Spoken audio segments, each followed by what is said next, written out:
A 73-year-old retired nurse from Cleveland showed up to the airport 2 hours before her international flight. She'd been flying since 1980. She thought she knew exactly what she was doing. She missed her flight by 4 minutes. Not because of traffic, not because of a medical emergency, because of one small mistake she made before she ever left her driveway. And here's the part that should make you angry. Every single mistake I'm covering today is completely avoidable. If someone had just told you, let's get into it. Mistake number 12, arriving too late to the airport. Let's start with the mistake that stings the most, because it feels like it shouldn't happen to someone who's been flying since before airport security was even a thing. Here's the truth. The airport you walked through in 2005 is not the airport you're walking into today. Lines are longer, check-in has more steps, and if you've requested any assistance at all, wheelchair service, medical equipment declaration, mobility help, add even more time on top of that, the old 2-hour rule is outdated. For senior travelers, especially those with assistance requests, add 45 minutes to whatever you think is enough. That's not pessimism. That's experience talking. A 68-year-old from Phoenix had never missed a flight in 40 years. Then she requested wheelchair assistance for the first time, didn't account for the coordination time, and watched her gate door close from a moving cart 3 terminals away. 11 minutes late. Your action plan?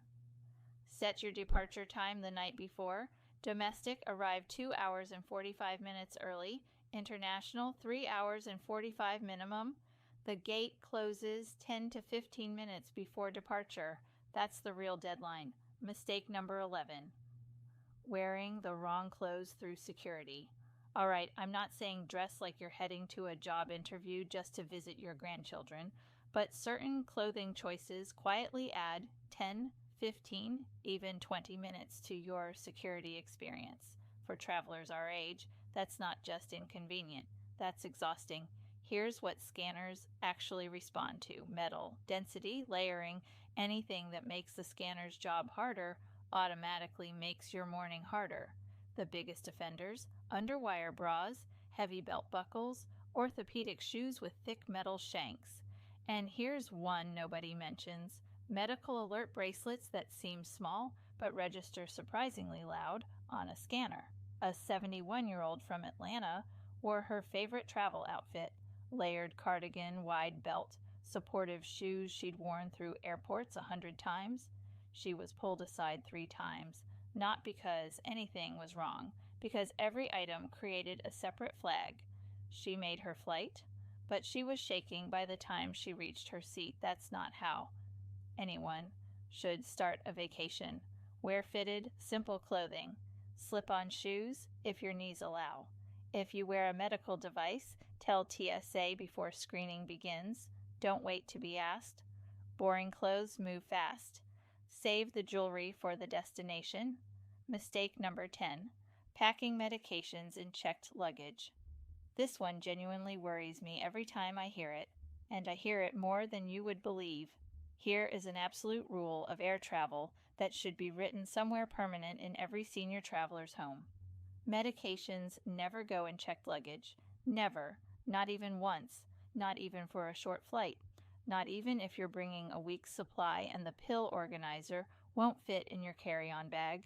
Why? 2 reasons. 1. Checked bags get lost, delayed, rerouted, sent to cities you've never visited and have no intention of visiting. 2. And this is the part that catches people. If your checked bag is flagged for inspection and contains loose medications without original pharmacy labels, you could land at your destination to find your bag has been held for additional review. No bag, no medication, no plan. A 74-year-old man from Seattle packed 3 weeks of heart medication in his checked suitcase for a cruise departure flight. His bag went to Denver. He went to Miami. The airline found the bag 2 days later. He spent those 2 days managing a medical situation in a hotel room in a city he didn't know, dealing with an insurance system that didn't recognize his out-of-network pharmacy. All of that from one packing decision. Here's your non-negotiable strategy. All medications, every single one, travel in your carry-on bag. Keep them in original pharmacy containers with the labels fully visible and legible. Carry a printed letter from your doctor listing every prescription, the dosage, and your doctor's contact number. If your medications require temperature control, insulin, certain biologics, certain eye drops, tell TSA before screening begins. Liquid medications over 3.4 ounces are permitted when declared. They don't follow the liquid rule that applies to your shampoo. The magic phrase at security. I'm traveling with prescription medications and I'd like to declare them before screening. Your medication comes with you every time. Mistake number 9. Not requesting wheelchair assistance in advance. Here's one I want to say very clearly before we go any further. Requesting wheelchair assistance does not mean you can't walk. Read that again. Wheelchair and mobility assistance at airports is not reserved for passengers who are unable to move independently. It exists for anyone who finds long-term terminal distances physically challenging, tired legs, a bad hip that held up fine until minute 20 of a terminal walk, heavy carry-on bags combined with a tight connection. Every single one of those qualifies. The mistake isn't asking for help you don't need. The mistake is waiting until you're at the airport, exhausted, to figure out whether help is available. Here's what most senior travelers don't realize. When you request wheelchair assistance in advance, through the airline at booking or by calling 48 hours before your flight, you get more than a chair and a push. You get priority through security, often a faster screening lane. You get personal escort from check-in to your gate. You get pre-boarding, which means you're on the plane before the overhead bins become a contact sport, and your travel companion boards with you at no extra charge, even if they don't need assistance themselves. When you request it at the airport on the day of travel, you're joining a queue. There may be a wait. The staff may be stretched. You could still miss that connection. A 66-year-old retired teacher requested wheelchair assistance the morning of her flight at the counter. The wait for an available chair was 35 minutes. Her layover was 50 minutes. She actually ran through 2 terminals on a hip that was 3 months from surgery. She made it, but she shouldn't have had to. Call the airline. Request the assistance when you book. Confirm it 48 hours before. Walk off that plane feeling like a person, not a survivor. Mistake number 8. Forgetting to request special meals. I'll be honest with you. This one took me longer than I'd like to admit to start taking seriously. It sounds like a small comfort thing. It is not a small thing. For senior travelers managing blood pressure, blood sugar, heart conditions, sodium restrictions, or dietary needs after surgery, the meal that lands on your tray on a long international flight is not just about taste. It's a health decision. And airlines have already built the solution into your ticket. They just don't remind you to use it. Full-service airlines on international routes carry free special meal options. Low sodium, diabetic friendly, heart healthy, gluten free. You order through the airline's website under Manage My Booking at least 24 hours before departure. It costs nothing. And here's the detail that makes this genuinely worth doing. Special meals come off the galley cart first. You eat before the standard meal service even begins. On a 10-hour flight where the meal cart reaches row 32, somewhere around hour 4, that is not a small distinction. Your action plan. Log into your booking. Find the meal preference or special request section. Select the option that matches your dietary needs. If the website won't show the option, call the airline directly. And reconfirm at the gate because meals occasionally miss the load sheet, and a quick word with the crew at boarding catches it before you're 35,000 feet up, wondering why your tray looks exactly like everyone else's. Mistake number 7. Paying for bags you don't have to pay for. Airlines made $6.8 billion in baggage fees in a single recent year. I want you to think about how much of that came from passengers who didn't know they didn't have to pay. There are multiple categories of bags and items that fly free, and almost none of them are advertised at the check-in counter, because the check-in counter would prefer you swipe your card and keep moving. First, medical equipment, CPAP machines, portable oxygen concentrators, insulin coolers, mobility aids, walkers, canes, collapsible wheelchairs. These items are required to fly free on all major U.S. carriers. They don't count toward your carry-on allowance. They don't count toward your checked bag allowance. They are medically necessary items, and the airline cannot charge you for them. What the airline can do, and what does happen, is allow an agent who doesn't know the policy or who is having a very long Tuesday to try to charge you anyway, which is why you need to know the 5 words that end that conversation immediately. These are medically necessary items. Second, military veterans. If you served and you haven't added your veteran status to your frequent flyer profile, do it tonight. Most major carriers extend free baggage allowances to veterans, sometimes for the traveling companion too. Third, senior-specific baggage policies on international carriers. Air India, for example, grants passengers 60 and older an additional 10 kilograms of baggage allowance on international routes. Several European and Asian carriers have similar policies buried in their terms. You will never find these unless you search for them directly or call and ask. The phrase that opens the conversation. Do you offer any additional baggage allowance for passengers over 60 or for medical equipment? You may save $50 to $100 before you ever reach the gate. That's a very good breakfast at your destination. Mistake number 6, not knowing your pre-boarding rights. Every single day in airports across this country, senior travelers stand in boarding lines they were never supposed to be in. Under federal disability rules, any passenger who needs extra time or assistance to board may self-identify to the gate agent and board before general boarding begins, not before first class, before everyone else in coach. No documentation required, no medical forms, no diagnosis shared with a stranger in a uniform. You say you need extra time. That is the entire process, and your travel companion boards with you. I want to be clear about something because I see this confusion constantly. Pre-boarding is not the same as requesting wheelchair assistance. You do not need a wheelchair to request pre-boarding. You need to tell the gate agent before boarding starts that you'd like extra time to settle in. That's it. The reason this matters beyond just beating the crowd to the overhead bins, which, yes, is also a legitimate reason, is that boarding in a rush is physically harder and more stressful than boarding calmly.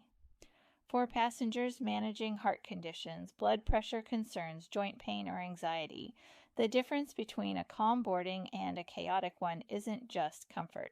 It's a health consideration. The magic phrase, I need a little extra time to board. I'd like to pre-board, please. Say it calmly. Say it before the boarding announcement starts, and then walk onto that plane like you own it, because you kind of do. Mistake number 5, standing in the wrong security line. If you are 75 or older and you have been paying for TSA PreCheck, I have some news for you that is going to feel equal parts wonderful and slightly irritating.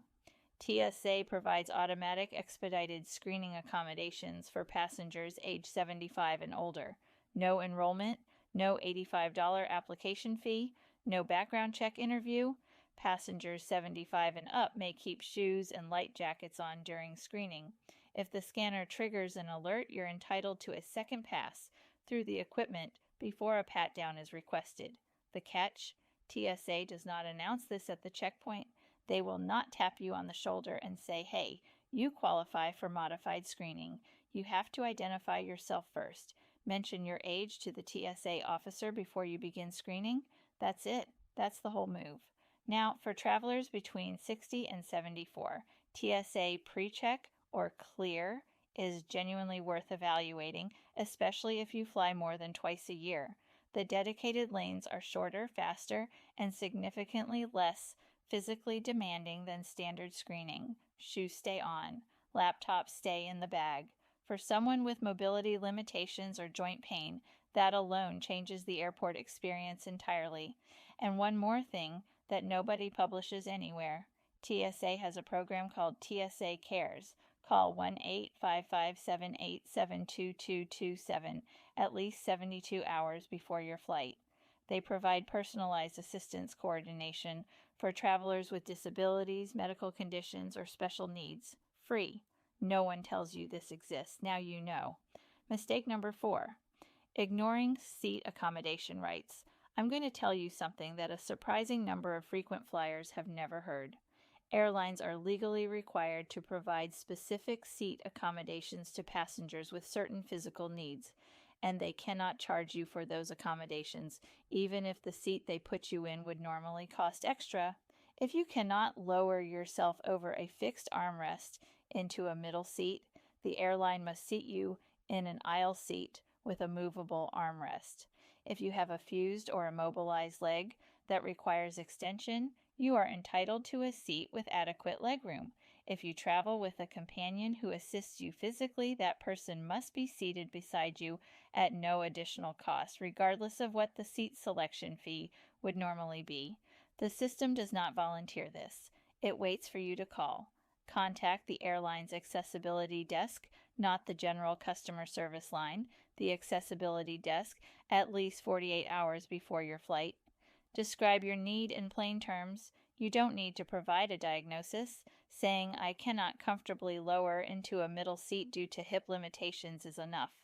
The accommodation is arranged before you reach the airport. A 70-year-old woman from New Jersey spent 4 cross-country flights in a window seat that made her hip pain unbearable because she assumed the aisle seats cost extra and she didn't want to spend the money. They would have been free. Her doctor had told her 3 years earlier to request aisle seating when flying. She just didn't know the airline was required to provide it at no charge. Call the accessibility desk. Describe the need. Fly in a seat that fits your body. Mistake number 3. Accepting delay, losses without asking. Here is possibly the most expensive mistake on this entire list, and it happens not because seniors don't know their rights, but because in the moment of a stressful delay, surrounded by noise and confusion and unhelpful departure boards, asking for compensation feels like picking a fight. It is not picking a fight, it is claiming what the airline has already committed in writing to provide. When a flight is delayed 3 or more hours due to a reason within the airline's control, a mechanical issue, a crew scheduling problem, a maintenance delay, every major U.S. carrier has committed to providing meal vouchers. For overnight delays caused by the airline, hotel accommodations and transportation are included. These commitments are filed with the Department of Transportation. They are not secret. They are simply never offered. You have to ask. And since late 2024, federal rules require automatic cash refunds, not travel vouchers, when a flight is canceled or significantly changed and the passenger does not accept the rebooking. A retired couple from Virginia sat at a gate for 5 hours during a mechanical delay. No one offered them anything. They bought airport food. They called a hotel themselves. They paid for transportation. They left $240 in that airport that the airline owed them. They didn't know to ask. Go to the airline counter. Stay calm. Be firm. The magic phrase. This was a controllable delay. I'd like the meal voucher and hotel accommodation your airline committed to on the Department of Transportation dashboard. Write it down before your next flight. Put it in your phone, because delays happen and the airline is counting on you being too frustrated and tired to remember you're owed something. Mistake number 2, booking through third-party sites and losing protections. I understand the appeal. The comparison site shows you 12 airlines side by side, sorted by price, and the number in the corner looks better than anything on the airline's own website. I get it. But for senior travelers, and really for any traveler who might need flexibility, assistance, or direct support, third-party booking, comes with costs that don't show up in that number. When you book through a third-party site, the airline sees you differently at the counter. Your frequent flyer profile isn't linked. Your senior fare eligibility isn't visible. Your assistance requests may not have transferred. If the flight is canceled, your rebooking options go through the third party first, not the airline, and that layer of bureaucracy costs you time and sometimes money.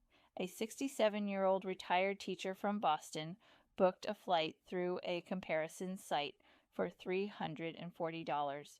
She later called the airline directly, mentioned her age, and found the senior fare on the same route was $287. Not only did she overpay the first time, but when that flight was eventually canceled, the third-party site's customer service line kept her on hold for 2 hours before resolving her rebooking. Passengers who'd booked directly were rebooked in minutes. Book directly through the airline's website or by calling reservations. When you call, ask specifically whether a senior fare is available on your route. Ask what accommodations can be added at booking. Ask about the accessibility desk. One phone call can save you money, protect your benefits, and make every interaction at the airport smoother. The lowest number on a comparison site is not always the lowest cost. Sometimes it's just the lowest number. Mistake number 1, not knowing who to call when everything goes wrong. Every U.S. airline is required by federal law to have a complaint resolution official available at every airport they serve, every single hour they operate. This person is trained and authorized to resolve disputes involving disability rights and passenger assistance on the spot, in person or by phone, within minutes of being requested. The gate agent says your wheelchair assistance isn't available, pre-boarding is denied, your seat accommodation is refused, your medical equipment is being treated as regular luggage. Every one of those situations has a resolution path, and the path runs directly through the complaint resolution official. Most gate agents will go their entire career hearing this request only a small number of times, which means most gate agents are not expecting you to know it exists, and that right there is exactly why you need to. This is not a complaint hotline you call from home 3 days later. This is a federally required position, available right now at the airport. While the problem is happening, when you request them, the airline must connect you in person or by phone immediately. Stay calm when you say it. You don't need to be angry. The phrase does all the work. The magic phrase, "I'd like to speak with your complaint resolution official, please." 7 words. Said calmly, politely, and with the quiet confidence of someone who did their homework before they left the house, which, after today, is exactly who you are. Here's what all 12 of these mistakes have in common. None of them require special connections. None of them require elite status or expensive upgrades or decades of travel experience. They require information. And the airlines, the airports, the comparison sites, none of them are rushing to hand that information to you. That's what we're here for. If even one of these saves you a missed flight, a surprise baggage fee, an uncomfortable seat, or $200 sitting at a gate that owes it to you, then share this with someone who needs it. Because there is absolutely a person in your life who is making at least 3 of these mistakes and has no idea. Subscribe so you don't miss what's coming next, because there's a second list, and it covers what happens after you're on the plane. Safe travels.